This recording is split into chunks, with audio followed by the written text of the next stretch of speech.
What's been your peak in the agency so far? Just under 30. Just under 30. Nice. It was as soon as I pulled the trigger to quit my job was the catalyst. I mean, my story is absolutely crazy. I dropped out of school when I was in year 11. I worked in a slaughterhouse. I've had no education, none. I was angry, aggressive, and I was lost. I always had a desire, though, to start a business. This time last year, that's when I got started. What was your routine like whilst working the job? You're juggling kids. Like, what did that look like? It was a lot of conflict. Having a coach in the academy just spearheaded the entire operation for me. 7 figures next year. That's a very realistic thing to achieve with the rate that you're going. What would you say to someone who's watching this right now? They're watching this thinking, okay, Adam's much further ahead than I am. Maybe they haven't yet started, but they're on the fence on joining the program. They're watching this video for a reason. They're trying to get that final green tick to say, yeah, sure, I'm ready for it. I'm looking for your genuine advice to that person who's in that position. If I didn't do this, I probably would still be employed. So it's either you do it or you remain where you are. So, Adam, you, correct me if I'm wrong, you hit 25K in about 8 months within your agency. What did that look like? Well, I can tell you what it looked like before and after, if that's what you really want to know about. Yeah, that'd be great. Yeah. But before, it was a pipe dream. Literally, this time last year, that's when I got started, and I had an idea about what I want to do, and it was just, I just want to get one client, right? And then, I mean, what was hard, right? Even through that whole initial first process, and having a coach in the academy is spearheaded the entire operation for me. And then obviously, fast forward less than a year later, right? Officially, since I started going to market.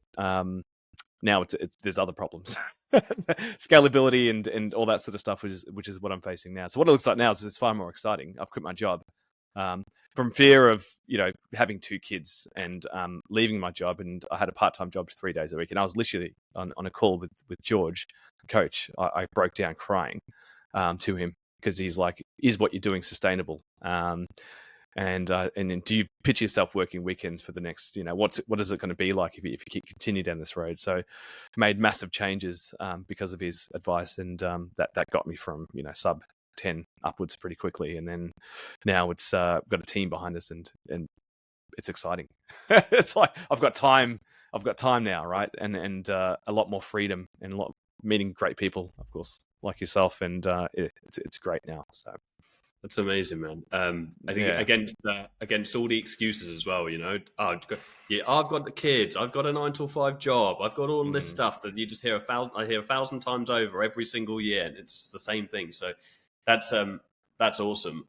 I want to break that down, so I'm going to make a note. But I would love to know what you were doing before the agency that kind of made you want to. So what were you doing in the job, and why did you want to start the agency? So before I was literally working.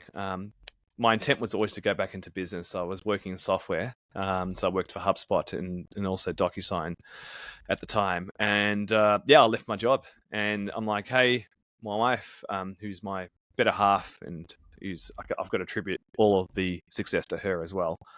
I came across this course, and it was the last hope, to be honest. It was, well, I've now left my job at that point for 6 months. I'm not getting anywhere. I've got some ideas about what we should do, which is completely unique in the market. This was X amount. I think it was, I can't remember the investment, but it was quite sizable at the time for us, right? With the amount of cash that we had. But we thought, based on the videos that I've seen of you, and based on the initial call that I had with your team, I'm like, Evs, my wife's name is Evelyn. So she's like, do it. Goes, if this doesn't work, this is not the business for you. So it was literally all or nothing. So it was a moment of, and it was during Christmas, as I said. It was during Christmas, and it was the time when even Evelyn said, "Hey, stop calling." I'm like, "Nah, I've got my goals. This is part of the course." So I just smashed out 100 calls in a month, which is not much, right? But the hypothesis was there, the theory was there, and my approach was spot on, and based on what I refined through the course. So that was. How much of an impact do you think it had on you being backed in a corner where this was your only option? Well, there was nothing else, I guess, right? Because I mean, the impact emotionally was I've got a family and I'm destined to be in business. And there was no real other option. And I sort of knew that I just had this gut feel that this is what's going to change everything. So, yeah, nice. yeah. And what are some of the early challenges that you faced? You got stuck in around Christmas, which isn't an easy time to sign up clients. Like, what are some of the early challenges you faced in getting your feet off the ground? Besides my wife saying, "Hey, what the hell? Where's the money?" Probably cash flow is number one, right? Because we're literally just draining money at that point. To run a house with 2 kids, it was a challenge of we're running out of cash. What are you doing? We're running out of cash. We need to keep moving, and that was the first challenge. And then all of a sudden, 3 contracts signed within the space of a week in January, all at the same time, and there was a new set of challenges now. Because at that point, I had to get a part-time job. So I literally got a part-time job 3 days a week doing consulting for an e-commerce development company, building their whole sales process. So I'm doing that. And that's a huge thing. They wanted me to transform their business. So I did that 3 days a week. And after hours, I would work on this and Affluent Academy, some of the course, and then at the same time, fulfill clients now, and then create the process all at the same time. So that was the early challenge that I had. Yeah, and you don't do that. You're not doing that part-time job anymore. It's just you're full-time in the agency, and just yeah. Okay. So almost a year later, after I got the job, which was around about the same time that I started the course, and even then it wasn't enough money. I was able to leave that job, and my wife as well. So both of us are now. She's in content. I'm doing this plus content, and it's she's in on the business. She's a business partner as well. She's awesome. A brilliant woman. She is. The stuff that she does is remarkable, but we're able to fuel that creativity. The business is able to fund it because it's not cheap creating content, is it?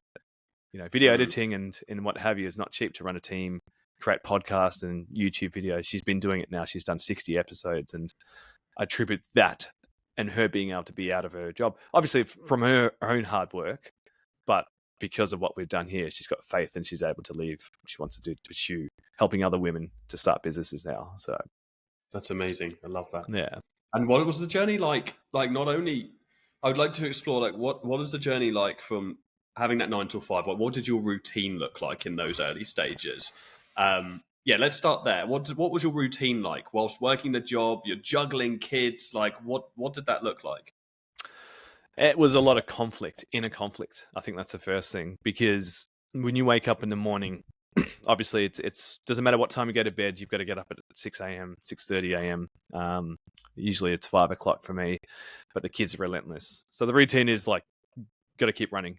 And then it was the case of now I'm working this job 3 days a week. So part-time, it sounds like a dream job because it was paid pretty good for 3 days a week. But then your inner conflict is you've got clients at that point. So I'm spreading myself extremely thin. So I'm doing 40% on the job in terms of my own capacity and 40% in the business. And then the other 2 days a week is spent trying to catch up. And that happened week on week on week. A lot of inner conflict, but there's also the guilt that came with it. Because being a business owner and running a job at the same time, I mean, and I was working remotely 100%. It's very easy for me to just press, switch Windows onto business mode, and that would happen too frequently.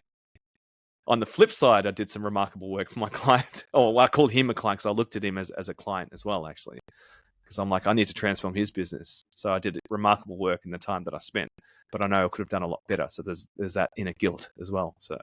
Yeah. At what point, if at all, did it start to ease up? Like, how much time into the process did it then start to ease up? And has it eased up? Probably be the first question. Well, certainly has. But it was as soon as I pulled the trigger to quit my job was the catalyst. How far into the process was that? It was so I've been not working there for 2 months now. 2 months. So I kept at it for 6 months after I got the initial clients, and then 2 months I've been not working for them anymore. So, how did that feel?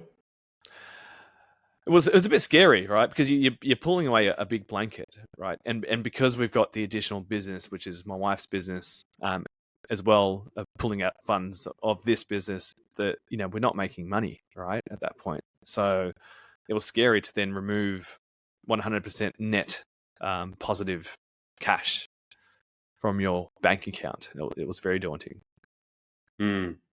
But since then, what does everything look like? So since then, having the more time, having more cash flow in the business, presumably now with some team members as well. How has things changed? How has things positively impacted when you did quit your job? More clients, more money coming through now, more time as well. So I've gone into content creation. There's a YouTube channel that I've grown to 1,000 subscribers with like 3 videos that I'm now releasing content about. So I'm going to document that journey and then teach others how to do the same thing. So it's allowed me to actually start doing that. And just a confidence, I guess, as well, because, when you're a business owner, yet you're employed, you don't instill much confidence, and you've got to hide that as well, right? Especially with your clients. You don't want to tell them. So I had to hide that from my LinkedIn profile. And it got to a point where I built their business up. Developed their product set, because historically they've been around for a long time, the people that I worked for, and they've never actually gone to market, but they wanted to scale their business. So I built all these systems and finally got to the point where I had to start prospecting for them, picking up the phone, making sales calls. So stuff like my LinkedIn profile didn't have their business on my LinkedIn profile, because I didn't own my name, Jordan. I think that's probably the biggest thing of all. It's like, you don't own who you are. So, and that was like the biggest part of all. That's interesting. Yeah. And did you start off from a content? Did you have content experience beforehand? I mean, obviously, as people are watching this, you've got a beautiful setup going on right now. You're obviously very talented at what you do. Was that like, did content come within the agency? Be like as you started to build, and if no, where did you start? What was the core service? Yeah, can you paint a picture of what that looked like in the early stages, as far as your skill development is concerned? Yeah, I could definitely do that. I mean, my story is absolutely crazy. Okay, I'm not going to go all the way back, but to give you an idea, I dropped out of school when I was in year 11. Okay, I'm not going to go too far into the detail. I worked in a slaughterhouse for 7 years of my life, from the age of, for 5 years. Like an actual slaughterhouse. Not like a hypothetical slaughterhouse. No, I guess no, like an abattoir, right? So that was my background. I've had no education, none. I dropped out of school. I started working there when I was 16 years old, working 2 jobs to help my family make money. And then it got to a point where I was fired from that job when I hit 21 years old. So I was a completely different person to what I am now. I was angry, aggressive, and I was lost. Then I always had a desire, though, to start a business. Always had a desire. I knew I was destined for something bigger than what I was at the time. And I had this mindset. So I started reading books and got myself out of that. Then I got my first sales job. Then I learned how to sell, right? Which is the key skill, learning how to sell, like cold calling over and over again. And eventually I started my own telco company, got investors on board, did that for 7 years.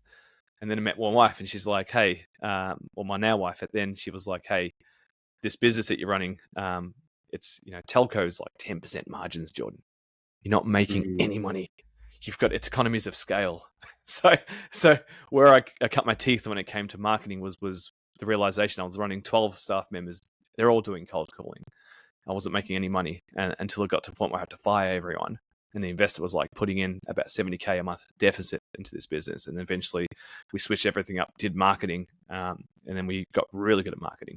And I got really good at training other salespeople. And then we turned that business around within 2 months. We went from negative 70 to in the black. And then we started making money. And then at that point, I'm still paying myself like $3,000 a month.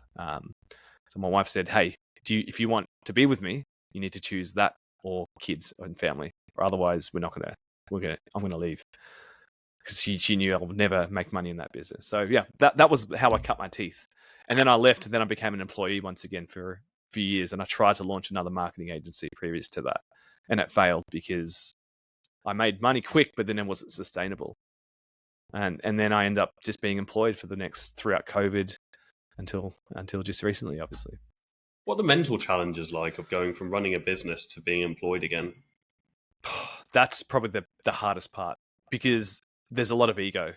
It's almost like if you put yourself in that position of you've identified as a CEO, a business owner, and everyone around you sees you as that, and they're all inspired by you. Mm. Like, and I did speeches, I did lectures at university, two of them, about entrepreneurship, and then all of a sudden I'm employed. It's like that was probably the biggest thing of all, and yeah, that was a hard bullet to swallow. But then, and going from freedom, entrepreneurship, and just finding really good people. And this is the crazy part about mindset. And then all of a sudden you're employed in enterprise corporate, and the people, everyone's flat. Everyone is flat. Everyone seems tired. And then you've got this spark, and then you want to make change. You can't change anything. Everyone's using Excel spreadsheets to run the whole business, their business. It's like, wow, I want to do this. I want to do this. I tried to change. Nothing would happen. So that was a huge challenge, going from that to that. Yeah, I can imagine that being really challenging. There's So you've had the teleco business, and so you've got that relentless sales experience, which is so important. What does client acquisition look like in the agency? Did you go down that it was calling predominantly the strategy that you've been using, and like kind of now looking to the future and scaling, having that experience, are you going to double, triple down into that? And if not, what's kind of the main client acquisition strategy now? So really good question. What got you to where you are, and where are you going to go as far as client acquisition? Well, I'm still on the phones. I think that's important because it doesn't take me much to sell what I do, because the offer that I've created through the inspiration of the course has allowed me to pick up the phone and speak to people. And I speak to people just like I am with you, with CEOs of other software companies. And I'm like, hey, you haven't spoken to me before. And that works like a charm. We don't need a huge number of customers because of our margins are fantastic. And yeah, the product is unique as well with how we've packaged it all together. And so the strategy is that right now for the next quarter, so Q1 next year, would be a continuation of that and limited amount of calls. Then we're going to go to automation of outreach, right, using a combination of AI and automation.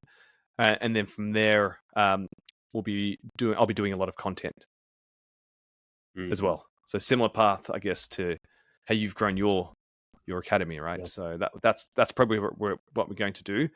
But we'll end up hiring an account manager probably Q2 next year, and that would be the acquisition. And then from there, we should be able to generate some inbound leads coming through. So amazing, I love that. What does the call offer look like in the agency at the moment? What are you my pitch?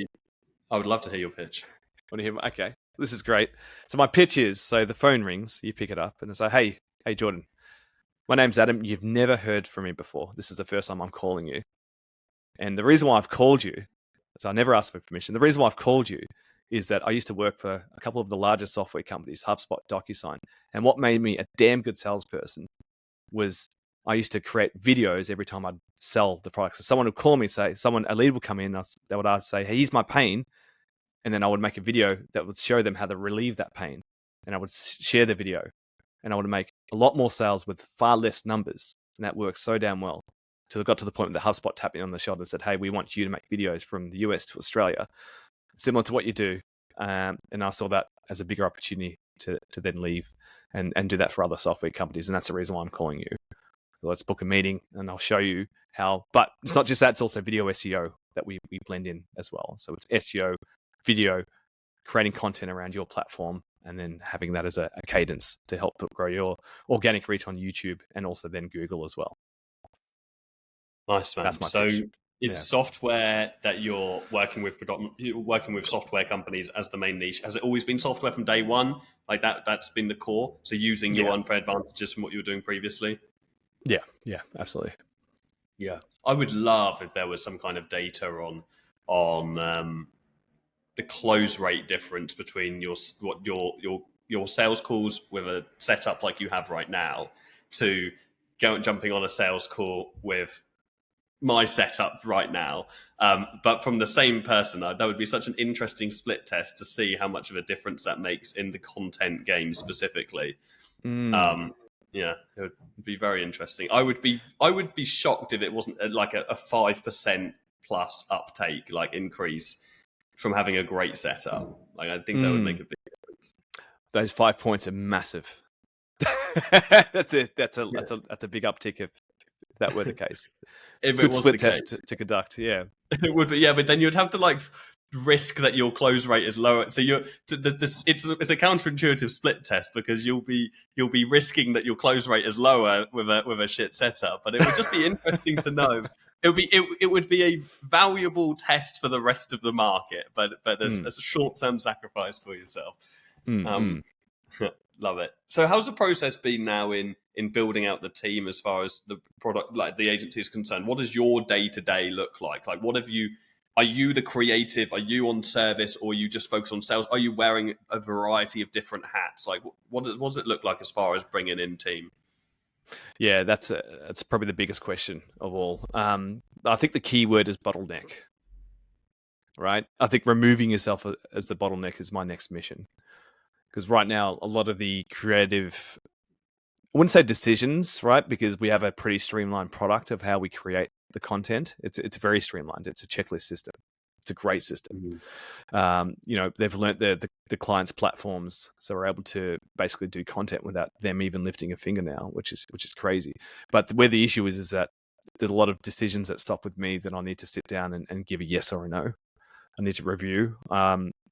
And obviously there's some fires, the usual stuff, right? So I guess the day-to-day is spent wearing a few different hats at the moment.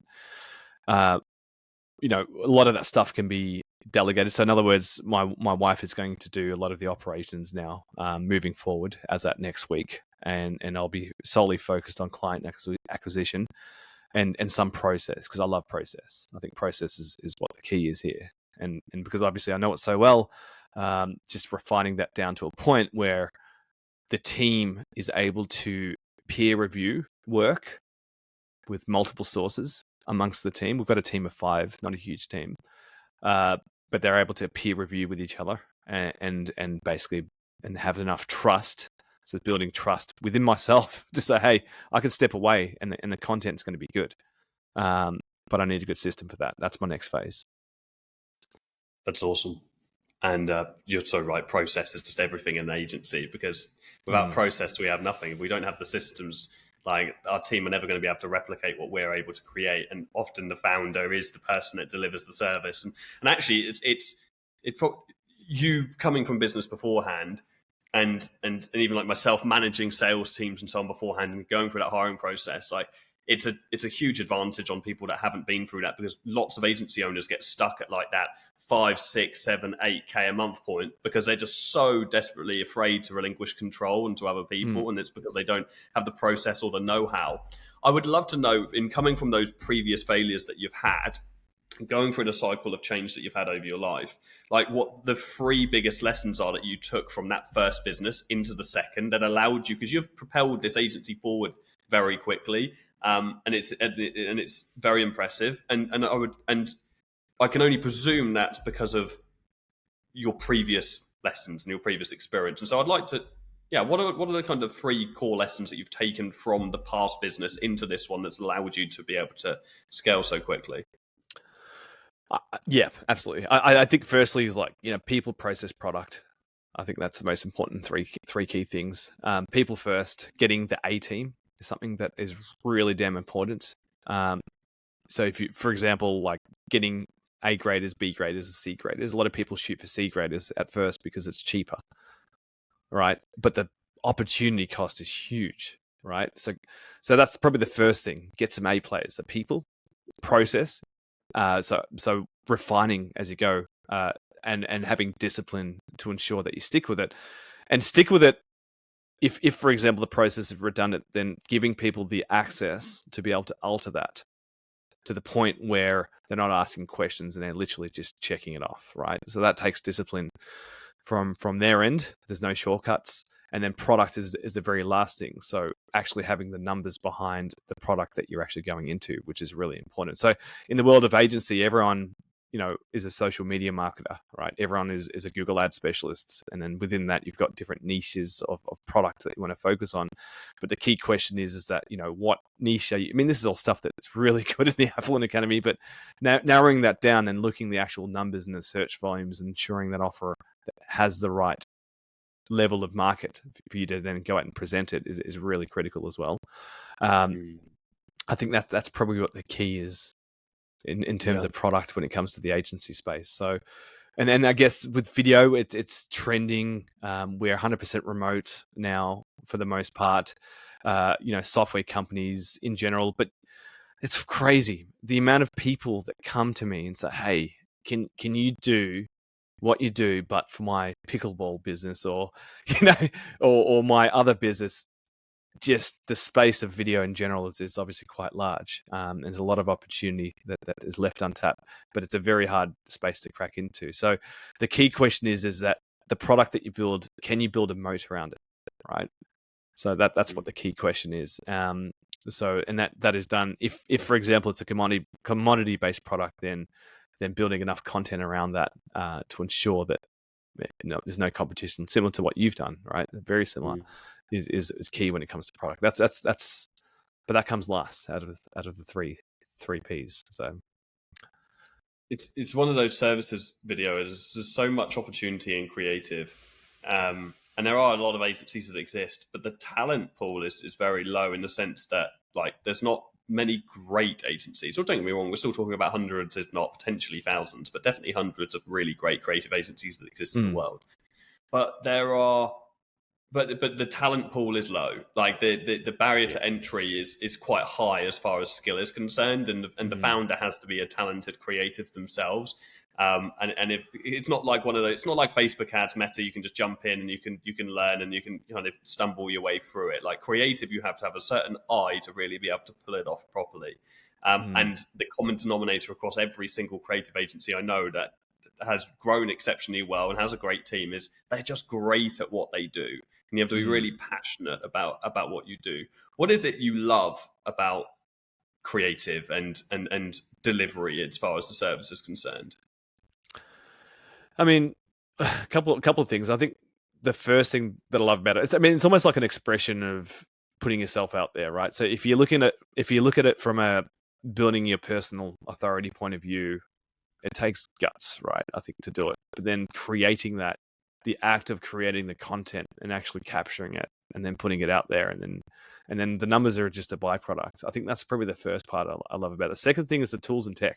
I'm a tech guy. I love different software systems. I love also just learning about, for example, DaVinci Resolve, video editing software, or Premiere Pro. We use DaVinci now. But just the tech space is really fun. So I enjoy seeing that, and I enjoy the trends that go with it, because it is like radio. There's a certain sound that people tune to, and it sort of changes, and you've got to keep up with that. It's the same thing with video, right? Lately, it's less editing, the better, right? No sound effects in the background, no emojis popping up on screen. It's like just raw people going back into that. So it's knowing that trend and sort of just, that's the second part. The third part is the fact it's 100% remote. So I can fly to South Africa and then still conduct business, which is fantastic. So they're the three things. That's the advantage of having an agency in general. But I guess the space that we're in, software, we don't need to see any clients. It's all of the above, really. So how do you feel like about AI with regards to content? Like, how do you feel like do you feel a looming threat on the horizon as far as content agencies are concerned when it comes to AI? And if so, like, how are you harnessing but also combating that? And being a young agency as well, like, is AI exciting or is it intimidating at this point? I think 2 years no one knows what it's going to do, right? And I think agencies in general, a large percentage of their time is spent creating damn good copy that goes with the ads, right? AI is going to take over that, right? Video, right? Authenticity is becoming harder and harder to read. We've seen deep fakes of presidents that people actually get tricked when there's announcements in wars. People don't know that's not there. It's just an AI figure. So that's obviously a big threat. The whole process. But how I see AI is they're just tool sets. They're tool sets, and it's literally the energy that you put in. It's almost like before Photoshop, there was like a bitmap MS Paint, right? even that was a cheat code compared to what it was before that. So I also see AI as just being a tool set that allows you to do a lot more work with a singular person. I do see it as a threat to many that aren't in the position that we're in, because they're not creating something that allows them to be relevant still. And I know that sounds harsh, but a lot of those jobs are going to become redundant. Video, yes, it is going to be a threat in 2 years. Am I concerned about it? Nope, because I'm an innovator. I'll always look at the trends, and if it is AI video, then the average business person won't really know how to utilize it. So therefore, that's what we'll go into. I've already started using Midjourney and Runway to create still images that turn into B-roll, right? Just for some of the intros that we do for faceless YouTube videos, and no one's really doing that at the moment, and it does take a bit of experience to do it as well. So it's just a tool set, and just go with the trends. It's interesting. I think a lot of people always like, they're so quick to say, AI is going to replace this, going to replace that.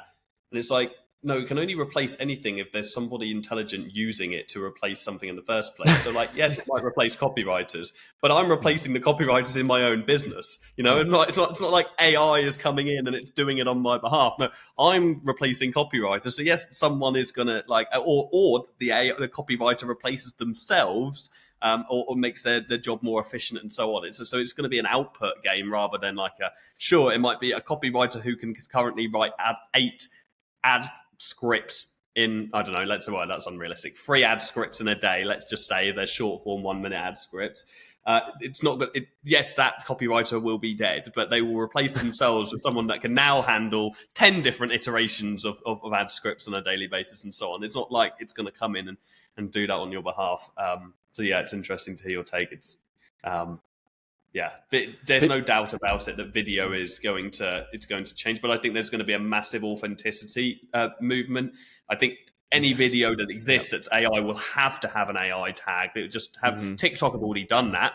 Now everything's got the AI tag. I don't know if Instagram have done that yet, but we're not really going to find ourselves in a place where creators are replacing themselves on YouTube for an AI version of themselves, because I think that tag will be there and people won't absorb it the same. I mean, maybe they will. Maybe we'll have entire personal brands of a fictional person that is completely AI, and maybe we'll get so used to it that we're quite content with that. But whatever happens, it's a gradual process, and it's innovators that are the ones that get the opportunity to take advantage of that. Because like you said, the everyday person is not going to have access to the knowledge in order to do that. Yeah, absolutely spot on. And I definitely think the authenticity part is the one that resonates most. And YouTube have also come up with, you must check a box if this video contains any AI generation or copy in there, right? Or content. So that's huge. Videos like this, people yearn for this stuff, right? So it is that connection that still people want. And I think that's not 100%. Going to change. So I want to bring it back to you personally for a moment. And like looking into the future, because obviously you've gone through like a massive cycle of change over the past 2 years, well, really just your whole life. And I would love to know what now is kind of in store for the future, like the way you see the agency's impact on kind of your family life, and also what the goals are. Like, what's the vision? What is driving this business forward? Like, what are you going to bed at night thinking about? I'm so excited for this position that we're going to be in. It's a good time of year to ask that question, because we're all doing planning for the next year, and we just had a planning session today, as in Evelyn and I, my better half and I, and the thing that we spoke about was some of the items that we touched on, which is getting myself away as a bottleneck, freeing up my time, delving really deep into creating content. I think that's going to be critical, right? Building your own personal brands is going to be the currency of the future. We need more of this, right? So those who don't do this will be left behind. So really that's going to be the focus that gets me excited, gets me up. So this business that we're creating is going to be the forefront of the cash generation, which is what we need. But I'm very excited about helping other founders out, right? A lot of other founders that are running software companies, they're starting to realize the same trends as well. So going into the front of coaching, helping them get themselves out there, get setups like what you see here. That excites me. So for us, we want to get to the 7 figures next year would be the goal. I think it's a realistic achievement based on our run rate of billing per client, which has been fantastic. Everyone has re-signed. Everyone has only had 3-month contracts. They've all re-signed, so which is pretty damn exciting. So we're doing something What's right. been your peak? What's been your peak in the agency so far? Well, in Like, as far terms as of revenue is concerned? just under 30. Just under 30. Nice. Yeah. Nice. Yeah. So that's like in about a year then? Yeah. Within. Yeah. It's nice, man. 7 figures next year. That's a very realistic thing to achieve with the rate that you're going. Yeah. It literally means 6 more clients for us. Yeah. That literally means it's crazy but yeah, it's crazy. But yeah, so really next year is also then I want to build an e-commerce business. I want to get into physical tangibles because I also think that's the future as well. Products that actually help people be more productive. I prototyped something that I just simply didn't have the cash for whilst I was working in corporate because my entrepreneurial mind was going crazy during COVID. Just had a baby and having all these meetings while I got a little bubba being breastfed and screaming. So I'm like, how the hell do I move my laptop keyboard, second screen, and cables into another room seamlessly? So I prototyped something because I want to get back into that again. I spent a bit of money on that, and I just simply looked at the forecast. It would have cost me $200,000 to get the prototype. So I'm like, yeah, I don't have the cash for that. I'm not going to raise funds. It's COVID. So now next year, middle of next year, I want to launch into that and start to get back into it. So I've got a really lofty goal to go back into. I had a provisional patent I want to refresh, and I want to start doing that middle of next year and just document that journey. I want to document it. It creates more content.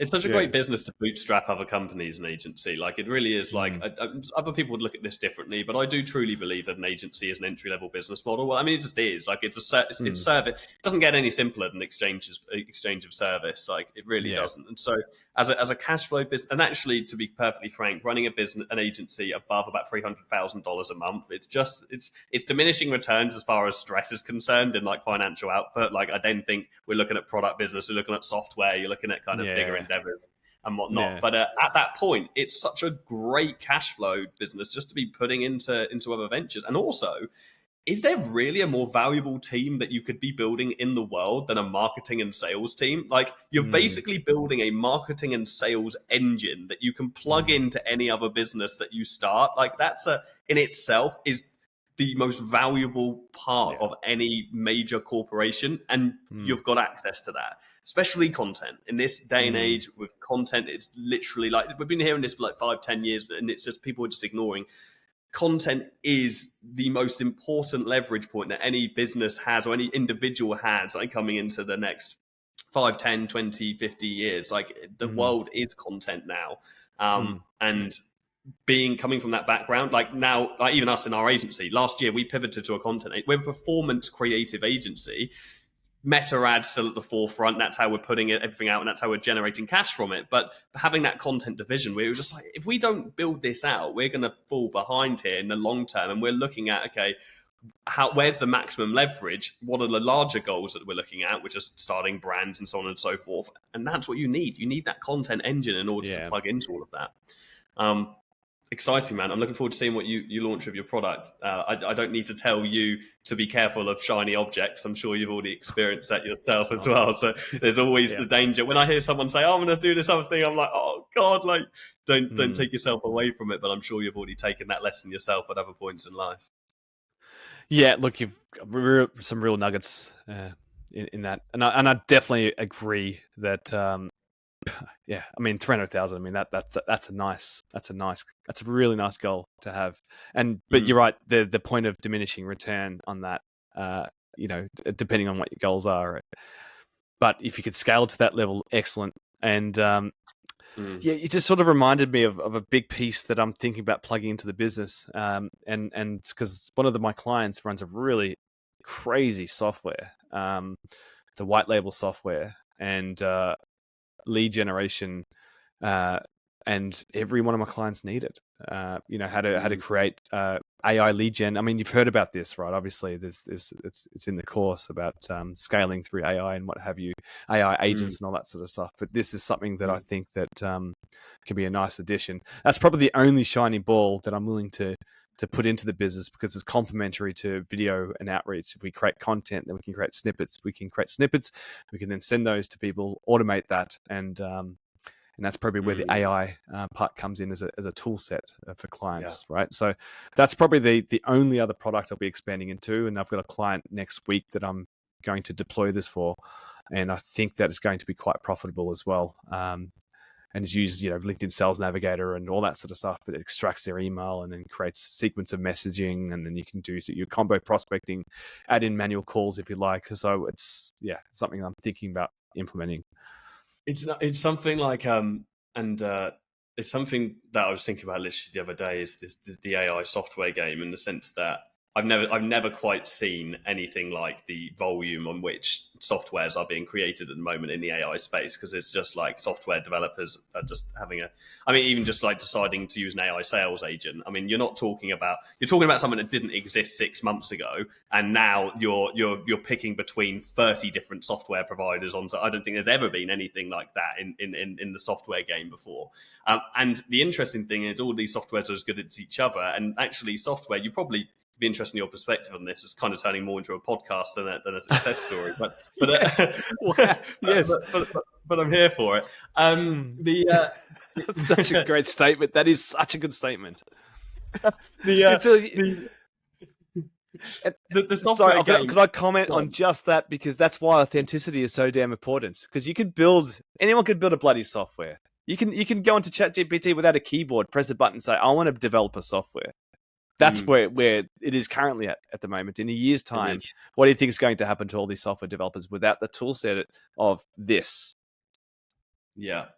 Well, this is the thing that will sell the software. That's the point I was about to make. It's like it's the personal brand. Like, so if Elon Musk launched a AI sales agent software, even not being in that space, that is going to have the highest chance of succeeding above all these other softwares, because of the brand equity that he has as an individual. Love it. And so it's going to be the playing field has leveled as far as, and this is the same with agencies. The service is as long as the service is good. So it's so easy to provide a good service now that the service is kind of irrelevant, and the offer is kind of irrelevant, and the acquisition is kind of irrelevant. It's like, how much brand equity do you have? How much trust can you build in the eyes of the customer to actually hit a large level of scale? We're talking beyond 0 to 10K now. We're kind of now in the realms of 10 to 100, 100K plus. But that's just really the way the software game is going. It's like, it's no longer about the innovative tool, because the innovative tool gets replicated just like that. It's like, who believes, and that's like go high level, right? I mean, high level, it's not like, and I'd say it too high level. I love high level. And guys, if you're watching this, sorry for what I'm about to say.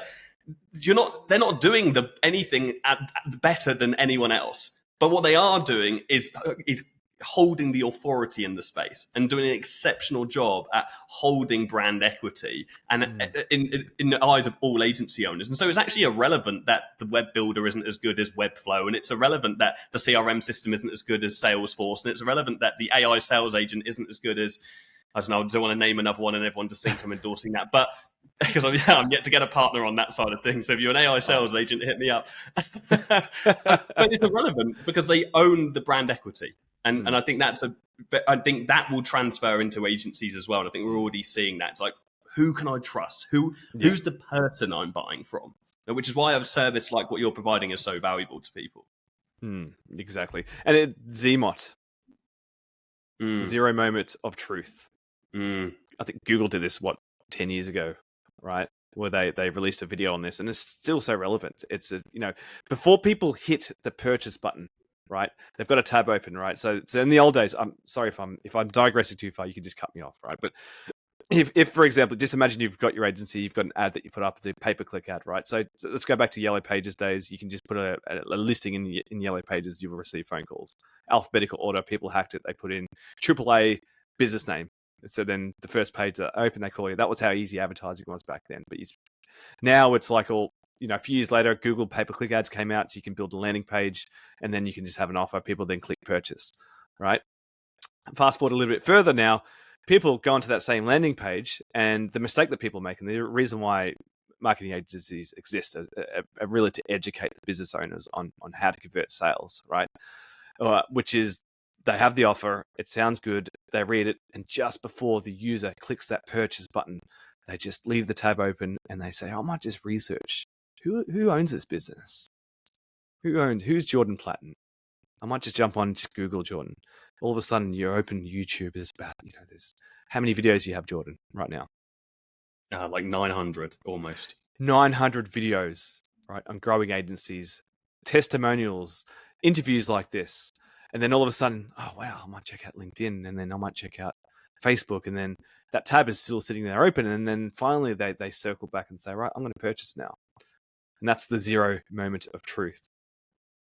Of that is literally what that is, right? So if you don't have that moat, and that's what I spoke about before, is that moat around your product is literally just what we're speaking about here today. Yeah. And I would affirm that it's great to have this, to be very mindful of this in the early stages. But there'll be many people that are watching this right now thinking, oh, that means I need to put out loads of content and so on from day one. It doesn't. You can get to 0 to 10K without doing that. This is something you definitely want to be mindful beyond that point. Even to the point that, like, someone will jump on a coaching call sometimes in the academy and say, oh, my show up rate's really bad on my cold calls, like when I've booked in meetings. And we explore all the avenues and everything's fine. And I'm like, well, have you actually considered what your digital footprint looks like? Like, have you Googled your name before and seen what people find? Because if someone's booking a meeting with you, even on a cold call, they might be a local restaurant. You've got to be damn sure that if they've got half a brain cell, they're going to Google your name. They're going to be like, who even is this person? And if they see something they don't like, you might, on your Facebook page, it might be public. It might just be plastered of you, just like with alcohol and all sorts of just reckless, you know, like you don't need to hide who you are. I'm like, sounded like I was saying, oh, alcohol is really bad. But, like, you know what I mean? What kind of pictures I'm referring to here. And so you don't know what is there. Like, most people don't have a clue what their digital footprint looks like. Which is really the first step of personal branding. Like, it's just taking ownership of the perception of yourself online. And sometimes a show up rate issue on meetings is a result of you not having a good perception. You know, it doesn't even need to be net plus, you know, it just needs to not be bad, like in the early stages. And then we take ownership of it and we start putting out content and we start getting case studies and so on, and we leverage it down the line. But as an agency that's established, it's a very high leverage, very high leverage task to do.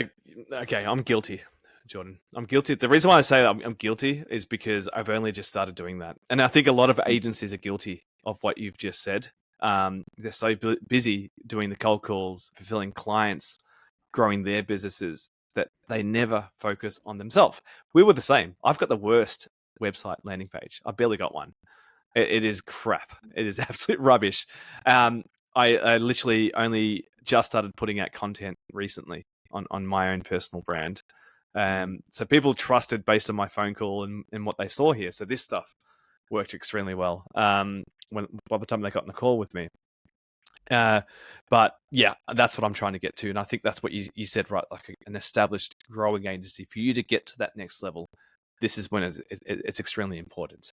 So I've recognized that, and I've just started my own journey in this, which is cool because I get to document my own journey in doing this journey for others to then say, hey, and they can go all the way back and say, geez, you know, a lot of people you just see, they've already got this wicked audience. They've got this huge audience. And you think, oh man, it's so much for me to do. But just by you documenting your day-to-day is a good start, right? But that person went through the exact same decision process that you, when they started their personal brand, when they were at nothing and no one was watching their videos and so on, just like me.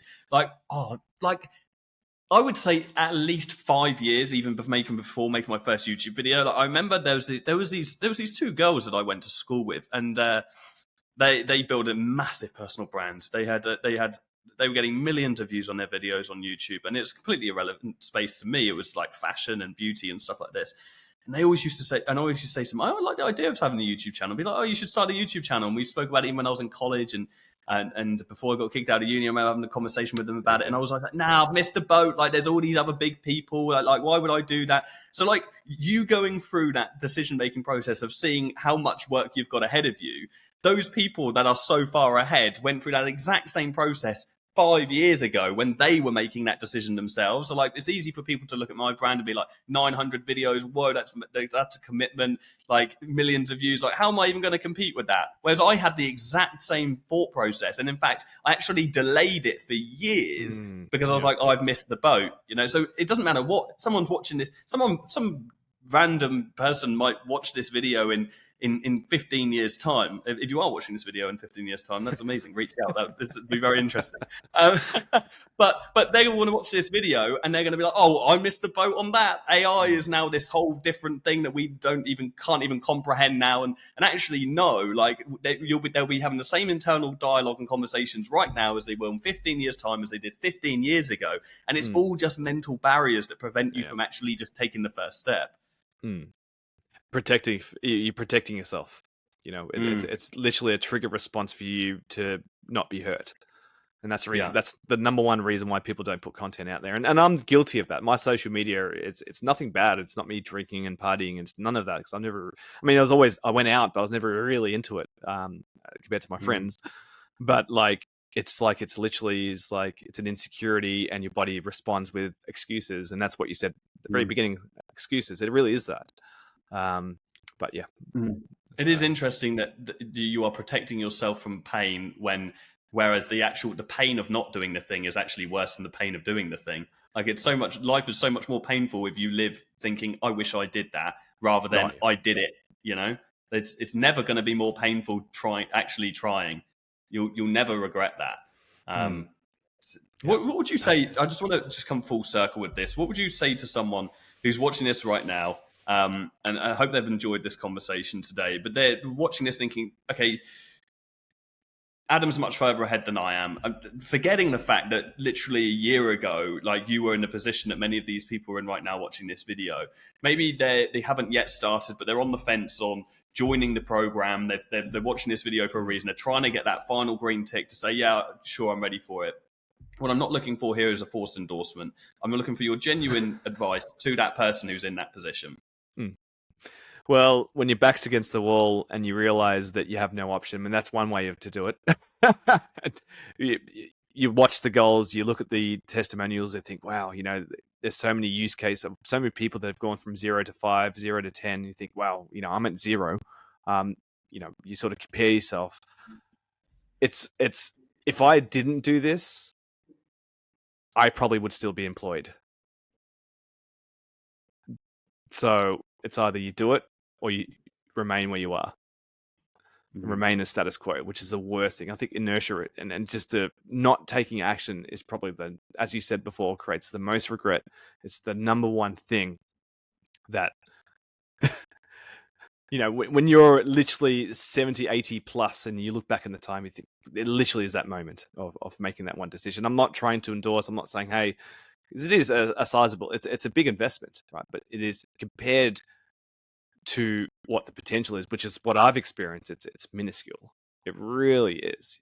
It really is. So it's just, if you really want to fast track and get there quicker without having to go through all of the pain of discovery and doing the wrong thing, yeah, that's what the key is. Just get it done. Be part of that community. So, where can people check you out? Have you got a YouTube channel? You said your YouTube channel's launched. You've got 3 videos on there. I'll put some links in the descriptions. Yeah, where are the best places that people check you out and follow the journey along? Yeah, so I've got SaaS Synergy is one YouTube channel that I've created, and under my own name, which is Adam Lopez Delon. So SaaS Synergy and Adam Lopez Delon, my 2 YouTube channels. Otherwise, I've just started to post on my Instagram and things like that. So Adam Lopez Delon on Instagram and SaaS Synergy as well. So nice, man. Awesome. Yeah. Thanks so much for your time. It's been great. Mate, it's been a pleasure. Thank you so much, mate, for having me.